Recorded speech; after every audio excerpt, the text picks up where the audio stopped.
taga on 3 organisatsiooni, Civita, Eesti Kunstiakadeemia ja Tehnopol.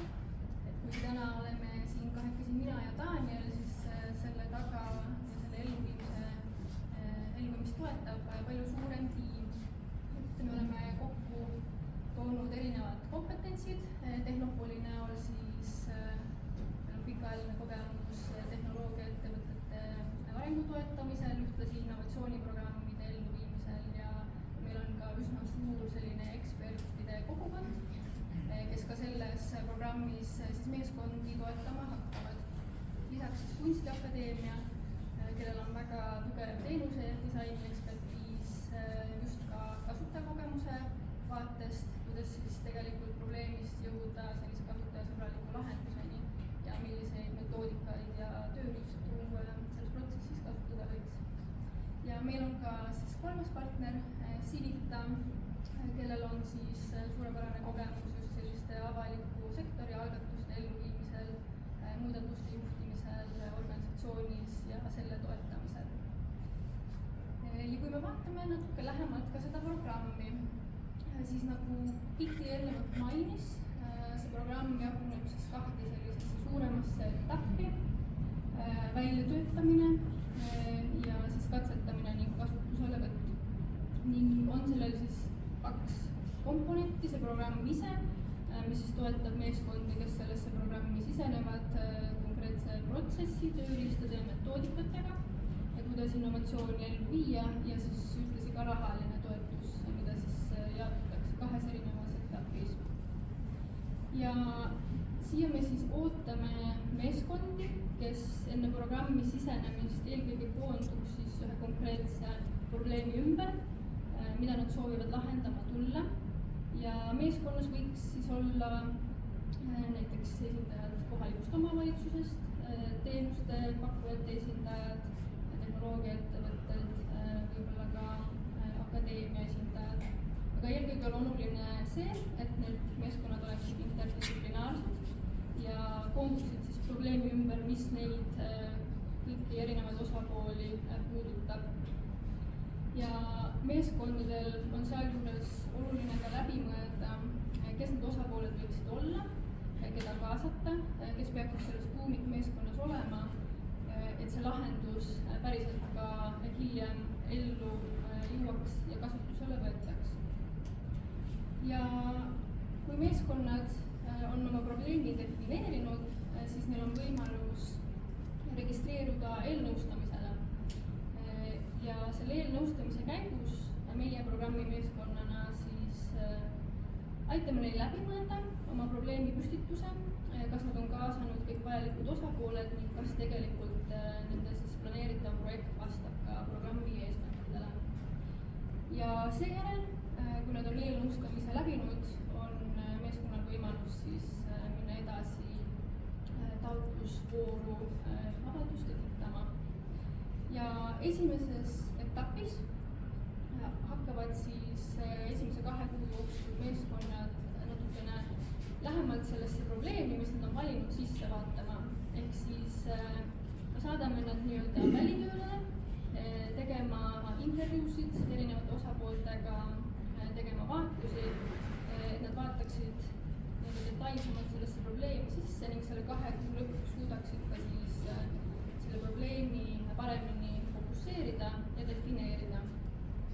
Ja selles esimeses etapis ühtlasi hakkavad siis meeskonnad ka läbi mõtlema, mis võiks olla see tehnoloogiline lahendus, mis aitaks neil antud probleemi lahendada. Ja kui nad on selle konkreetse lahenduse leidnud, siis koos saavad nad edasi liikuda lahenduse arendamise etappi, kus katsetatakse siis seda tehnoloogilist lahendust esialgu väikese grupi kasutajate peal ning mõeldakse läbi ka siis äriline pool ja ka kogu selle uudse teenusmudeli pool, mida siis hakatakse järgmises etapis testima. Ja selle 6-kuulise väljatöötamise etapi lõpus peaks meeskondadel siis valmima ka taotlus järgmisesse vooru, kus neil on siis võimalik taotleda rahalist toetust alates 500 000 ning sellesse siis järgmises katsetamise ja kasutuselevõtu etapis meeskonnad testivad oma lahendust siis suurema kasutajate grupi peal ja oluline on siinkohal ära mainida ka, et nad viivad läbi siis mõju hindamise uuringu.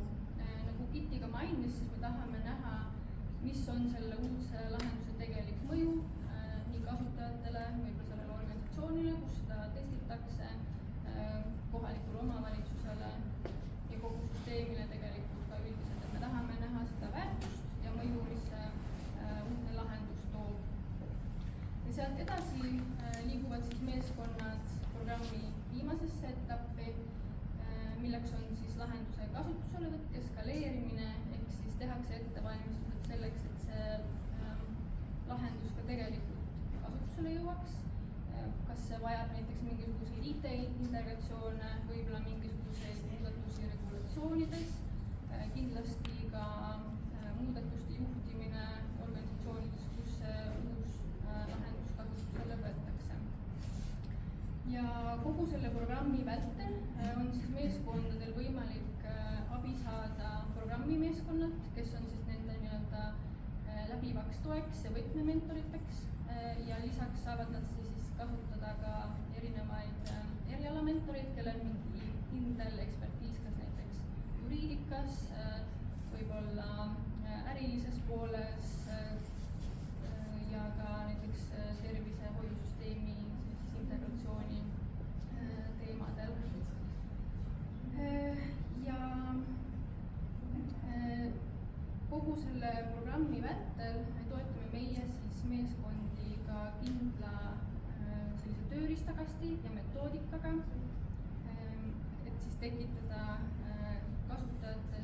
meeskondades sellist uudset teadmist, kuidas tegelikult innovatsiooni ellu viia ja et nad saaksid ka pärast seda programmi läbimist neid samu metoodikaid ja tööriistu kasutada, ehk siis kogu selle heaolu tehnoloogiate programmi lõpuks valmib ka tööriistakast, mida siis saavad ka kõik teised kasutada, et sarnaseid projekte oma töös ellu viia.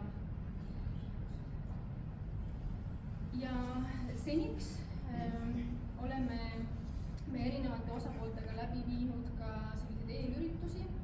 Eelmise aasta novembris oli meil infopäev, kus me siis tutvustasime üldist programmi sisu ja eesmärke ja korraldasime ka 2 partnerlusüritust, ühe Tallinnas ja Tartus, kus me kutsusime osalema erinevad osapooled ja nende ürituste eesmärgiks oligi nad kõik kokku tuua, näha, millised on need põletavamad probleemid, mida nad sooviksid programmi vältel lahendada ja andsime neile võimaluse ka nende esialgsete probleemide ümber koonduda ja ka mõtteid põrgatada, kas seal on selliseid ühiseid kohti, kas võiksid moodustuda ühtsed meeskonnad ja neil oleks võimalik koos ka selle programmi edasi tulla.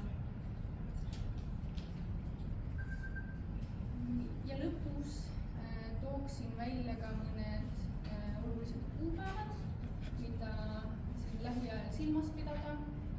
Alustame siis eelnõustamisega järgmisest nädalast, kuigi sinna registreeruda on võimalik juba praegu, ehk siis eelnõustamise algatamiseks tuleks meeskondadel meie heaolu tehnoloogia programmi kodulehel täita ära registreerimisvorm, kus nad siis lühidalt kirjeldavad oma probleemi, lahendusideed, oma meeskonda ja selle põhjal meie siis viime läbi eelnõustamised, mis igaüks kestavad tund veebinõustamisena, seal me siis arutame meeskondadega, kas nende praegune idee ja projekt vastab programmi eesmärkidele, kas nad võiksid kedagi veel meeskonda kaasata ja siis 27. veebruarist avame ka taotlusvooru, et eelnõustamine on siis eelduseks kõikidele meeskondadele taotlust esitama minna, et see tuleb kindlasti läbida ja siis on võimalik ka alates 27. veebruarist taotlust esitada. Ja taotluste esitamise tähtaeg on 23. märts ja programmi enda algus jääks siis mai algusesse. Ja need, kes tegelikult abivajajate probleemidega igapäevaselt kokku puutuvad, on loomulikult kohalikud omavalitsused, kes peavad leidma